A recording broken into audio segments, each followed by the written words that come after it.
This is Breaking Glass.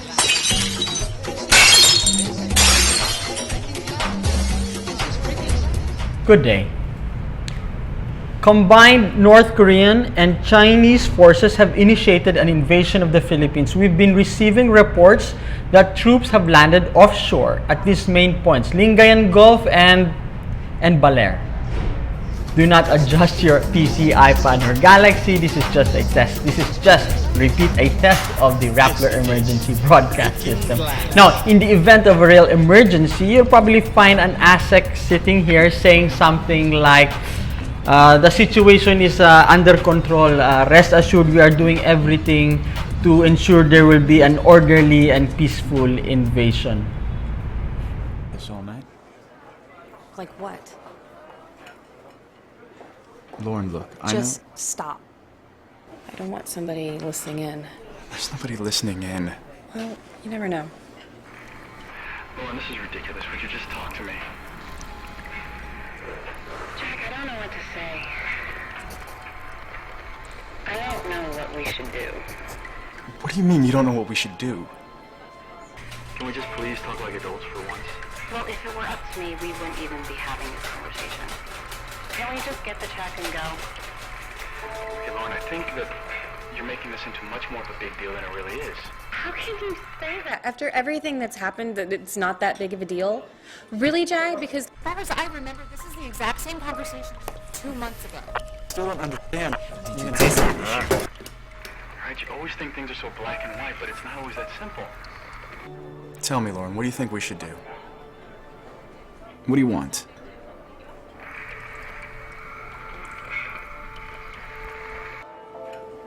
I don't know. Really? That's your answer? I don't know? After everything, this is what it comes down to. This? First of all, This is not about me. no, it's not. It's not about you. You sure about that? Jesus, Jack. Responsibility. For once, This is outrageous. I didn't do anything wrong. You know what? I'm the same fight with you. You tell me you're gonna change, but you never do.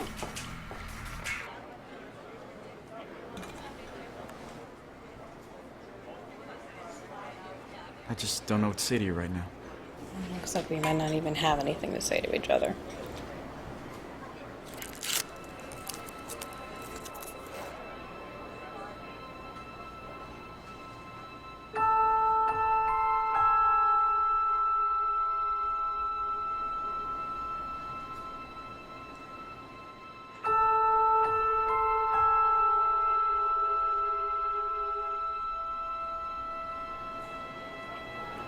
I'm sorry.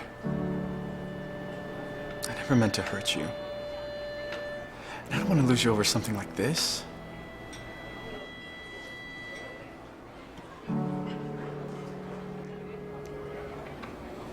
Me neither. I'm sorry too. I hate it when we fight. Me too. And he asked me for one to do a couple Christmas cards this year. Really? Yeah, like 6 months, yeah. And I was really surprised. So like, one day I want to do a Christmas card. Hi, I'm Jay Bonaflor. Today we're going to the movies. 180 Microcinema Festival is a Manila-based international film fest of films not more than 180 seconds. That's, let me see, 3 minutes. And they recently awarded their winners in the narrative cycle. We're joined by the festival's director, Vinci Rojas. Vinci, thanks for coming. Thanks for having me, Jay. Amazing film. That Table 7 was Yeah. the jury award-winning film. It's amazing how it was able to cram within 3 minutes the espionage genre, love story, redemption, and with humor and wit. Now, with the way the world works now, abbreviated posts, tweets, texts, I mean, are we seeing tomorrow's Gone with the Wind in 7 minutes, for example? Well, really, the change in running length really has to do with attention spans and the distribution platform. So the festival is run entirely online, hence the need for shorter running times in order to engage the audience. What we're trying to do here is also harness social media in the sense that so you have you encourage audience participation in the sense that they share these films, they tweet about them, And they can comment they on can that. comment, yeah, and that's really what sets it apart. So you can't really, what you're trying to do, what you were saying is that you're trying to transplant an experience, the cinema experience of the bygone era. The say 3 about hour and a hour, half 3 and a plus. half with an intermission. Correct. You can't compare that to a 3-minute film that's viewed on your mobile device that really encourages audience participation. It's a participatory experience as opposed to, let's say, the 3.5 hour experience, which was really they tried to mimic their only correlative there was really the theater. So That's so right. it's different. That's right. Now, the great story also behind Table 7, it's made by 2 Americans and who make short films just for the love of it. From my understanding, they really don't care about the money part. In fact, they were just in Europe recently and wandering around and shooting with just an ordinary camera, right? I mean, that's how it works now. I mean, you don't need those big old cameras to shoot stuff. And isn't that true democracy when somebody can express themselves, put it online without censorship? I mean, Well, the emergence of digital filmmaking tools have certainly democratized filmmaking, in the sense that anyone, anywhere can just you can take out your cell phone out right now and you can shoot a film here, and you can go home, you can edit it on a laptop. Now, in terms of the censorship issue, let's say like online platform, let's say like YouTube and Vimeo. oh, they have censorship, Yeah, right? well, those when they sites first do. started, they were just startups, but like any disruptive element, it changes things, and then after a while, like as you're seeing now, like YouTube is now corporate. They've been subsumed by these corporate entities. The corporations. Yeah. So, but They're out to you know, destroy the world. But that's not to say that that it isn't a valid platform for self-expression, which it is.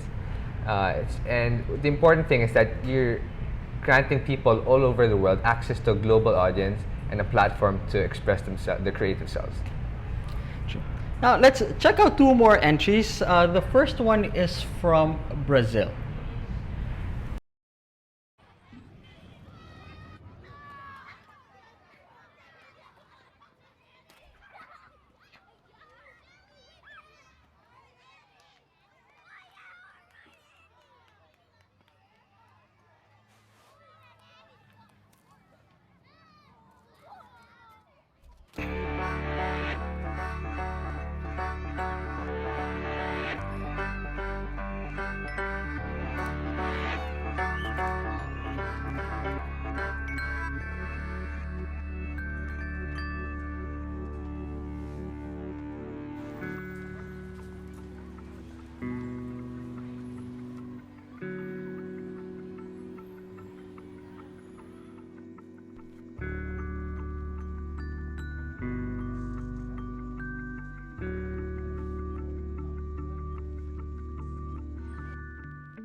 Everything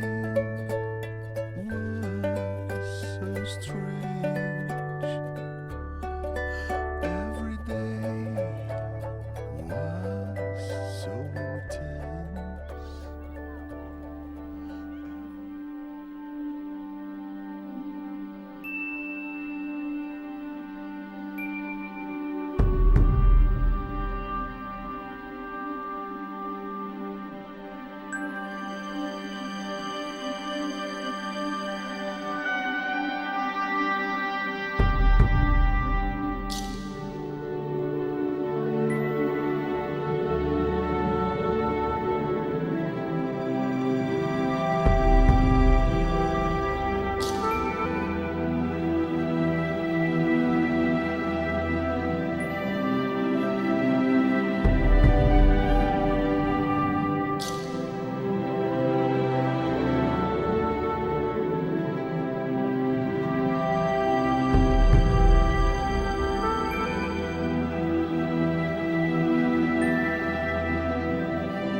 The film you just saw is from the Philippines, and as far as creative, brave, and personal filmmaking is concerned, for a number of reasons, Philippine cinema, there's piracy, the high cost of producing them. There's Hollywood, the quality itself.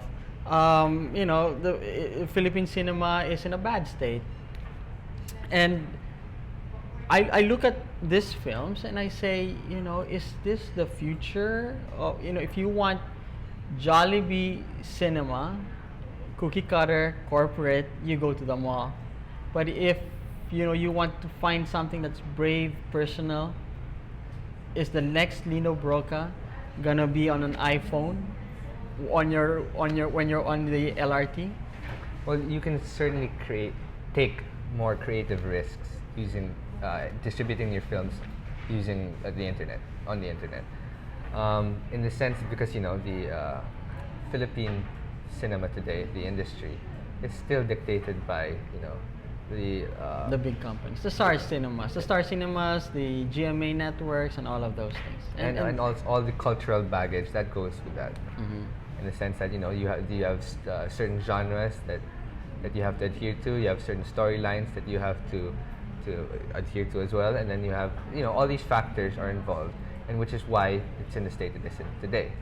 But the within the next year or so, as more and more cinemas are transitioning to digital projectors, Okay. let's say I know SM, for instance, at the end of this year, I think they'll be completely all their cinemas will be using digital projectors. And from what I understand is what makes a film expensive to distribute is having the films The reel. themselves. The reel, exactly. reels, The reel is about $1 million pesos. So digital, you remove the real part and go through transmitting. Yeah, the that's one content. more hurdle that you know that these filmmakers have overcome, and because of that, filmmakers and by advertising their films online and creating buzz and creating a demand for their films, can actually schedule certain screenings. Which there's this website called Tug, where, for instance, you buy the tickets online, and let's say in Austin, if you want to watch your movie next Tuesday at 7 p.m. and people can buy their tickets online on Tuesday, they'll go to the theater and that film will be transmitted and then people watch that film. So no matter where you are in the world, that is having the physical. It's a throwback from the industrial age where you have the material object dictated, the world. Nowadays it's no longer like that. We're transitioning into an information age, and hence the projectors, the internet, and so forth. Now, is it just me? But did I notice that as far as having strong narrative drives, assured filmmaking, assured storytelling, that the foreign films were miles ahead of the Filipino films in this festival? In what sense? To clarify, when you say miles ahead, what do you actually? I feel like I don't know. Maybe they were more polished. Maybe the storytelling was easier to comprehend. The foreign films. Okay. The foreign films. Oh well, getting into that's a very subjective. That's a field. Like I said, is it just me? Well, in one sense, alright. If you just look at the trademarks of let's say Philippine cinema, like over sentimentality, lack of subtlety. I mean, but the Spaniards are also like that. So what Hence the telenovelas. Yeah, exactly, hence the telenovelas. I mean, I guess it's our shared culture. But to reiterate what you were saying in the sense of technical polish, that's one aspect we can certainly work on. Technology is the same. Am I correct? Or do they have better technology than us? Technical. I mean, in terms of so technique. the person behind the Exactly. technology, the tool, Technique, using yeah. the tool. So to take a metaphor, like you can go into a store, you can buy a paintbrush, you can buy paints. If you don't know how to use them, then so it's really about theory. So when are we gonna become better painters? Well, okay. The internet has expanded, the horizons of the ordinary individual in ways that we can't even imagine. And now that the infrastructure has really caught up and internet penetration rates have increased in this part of the world, in Southeast Asia and Asia, you're going to see a dramatic, surge in online content production in this part of the world. I think in the States and in Europe, they've pretty much reached their saturation rates in terms of online content So production. we can have more. We should have more content. Is that what you're saying? You're going to see We more will be content seeing. within the next 18 months. I once heard a filmmaker, Marilu Diaz-Abaya, say that Filipino filmmakers, they are content with aping what they see.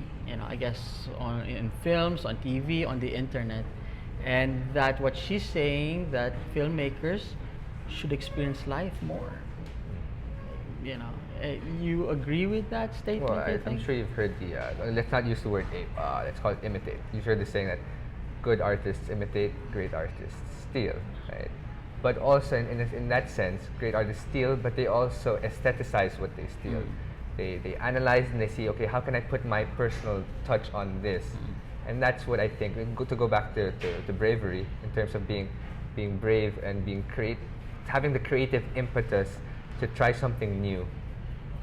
So you were saying maybe that as Filipinos, we're not brave enough to show ourselves. Is there something blocking us from being brave? That's one way of looking at it, in the sense that because you're trying to imitate, and that's your benchmark. Instead of surpassing that, you're like, okay, as long as it's like this, or Then why do you think we're like that? well, that would be a topic for another conversation. But Give me some. Why do you think? Well,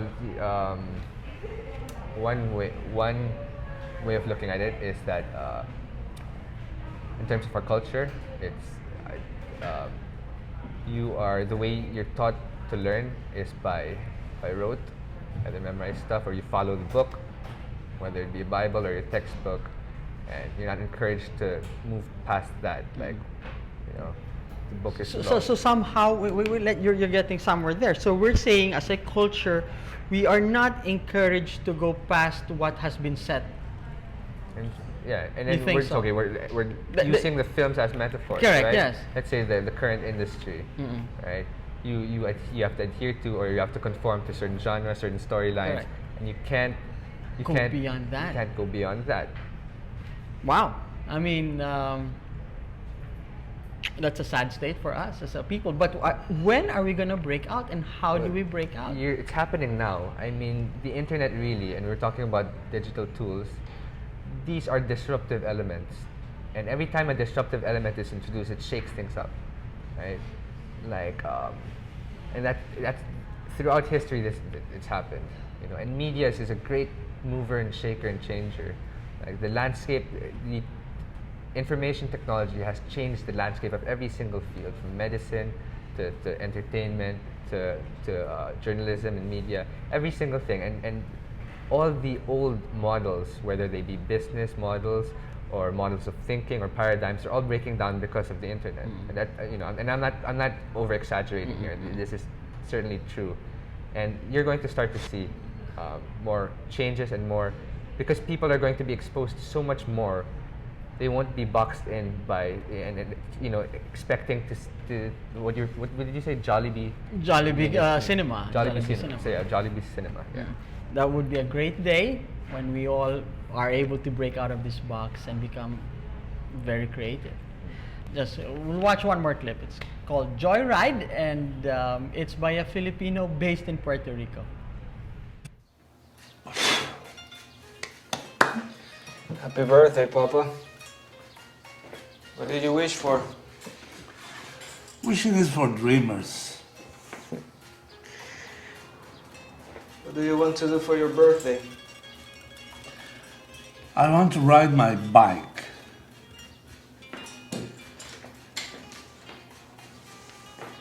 You serious? I miss the time when life was as simple as riding a bike.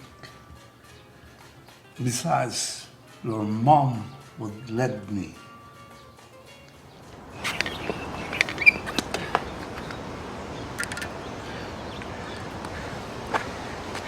Hey, Dad, it's gonna rain. I think we should go in.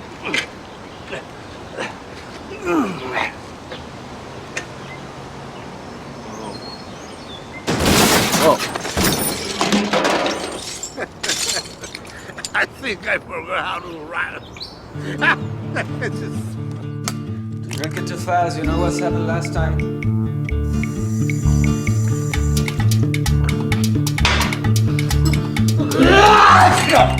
Told you, sit. Punch me. Dad? It's always punching. 3, 4, 5, 6.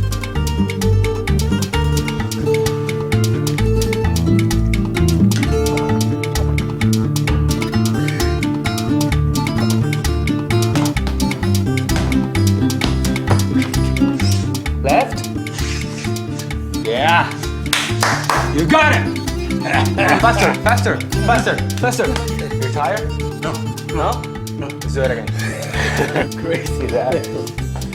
Let's go, let's go. That's it. You sure you want to do this, Pa? Ernesto, that's like asking me if you are my son.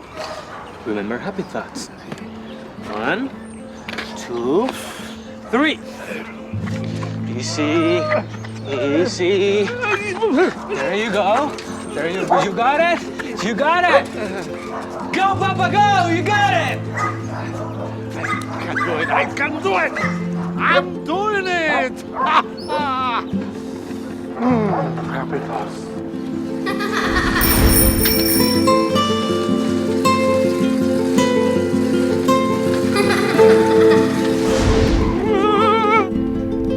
it's amazing that Joyride is made by a Filipino based in Puerto Rico. I mean, that says something, I think, very 21st century, that Filipinos are all over the world and picking up stories from the rest of the world. Right? Yeah. It's an amazing story. Now, the other thing I liked about it is watching these clips is the ordinariness of it all. I mean, for example, middle class, middle age, will never have the body of a Derek Ramsey and walk away with Angelica Panganiban. But watching this, you get to see ordinary lives. I mean, I think that's a great thing. I mean, don't you think? Oh yes, I mean, most of these films, the ones that really connect with the audiences, speak of universal human themes. Love, loss, like old age.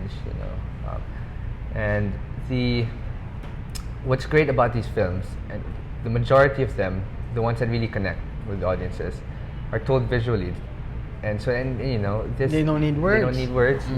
Not like you have to follow dialogue. And these are the ones, no matter where you are. You're in Africa. I mean, by the way, these films were viewed by people in 72 different countries. Okay. So that's really a testament to the universal appeal of these films. And what's a great thing also I noticed about these films is that they're actually spiritually uplifting, and which brings me again to the theme of universality that you mentioned. I mean, my line of thinking is this: technology, these entries are on the internet, you say that, and can be glimpsed by people from Senegal and China, and when they watch these films, they go, hey, people in the Philippines also love their fathers. So, which brings me to the word empathy. Now, then would the world be a better place because of technology, because we get to understand each other finally? Maybe I'm jumping 400 years from now, but maybe we will have peace, love, and understanding because of technology. What do you think? Well, it's certainly, one can certainly hope that that takes place. But as of now, technology has really changed the way we live our lives, from light bulbs to information. Hey, Due Up for 180 Cinema is the documentary cycle, which should be interesting. You can join or just check out the entries at 180cinema.net. Vinci, thanks for coming. Thanks for having me, Jay. True that technology will not solve the world's problems, but maybe if through it we will finally truly understand each other, we might just have peace, love, and understanding after, I don't know, maybe 3,000 years. Thanks for listening to this Crazy Fool, and see you next week.